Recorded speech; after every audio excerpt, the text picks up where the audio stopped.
बांकी रे झाड़ाबांती आतंक 10 जन आक्रांत हॉस्पिटल भर्ती।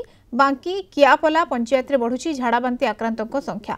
4 जन चिकित्सित होई घर को फेरिथिबा बेले आउ 5 जन अवस्था गुरुतर रही।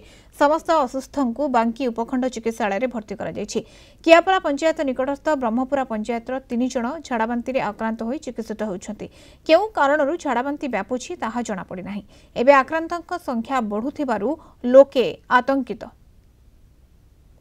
बापांकर देह खराब झाड़ा जो अति शीघ्र है 8-10टा झाड़ा होगा काउलू बालू धरिकी पलि आसला भितर आम गाँव भी 4-5 जन एमती पड़ी आउ 4-5 जन भी आसी केमी भल हे कौन हे आज्ञा टे भल भुला करके छाड़े। झाड़ा हूँ जो डायरिया घर ठू 2-4 थर 5 थर जो विकलिया है पुओ आ स्वामी धरिकी आइले आठे 5-6 थर गाँव से 2-4 जनकर भल है।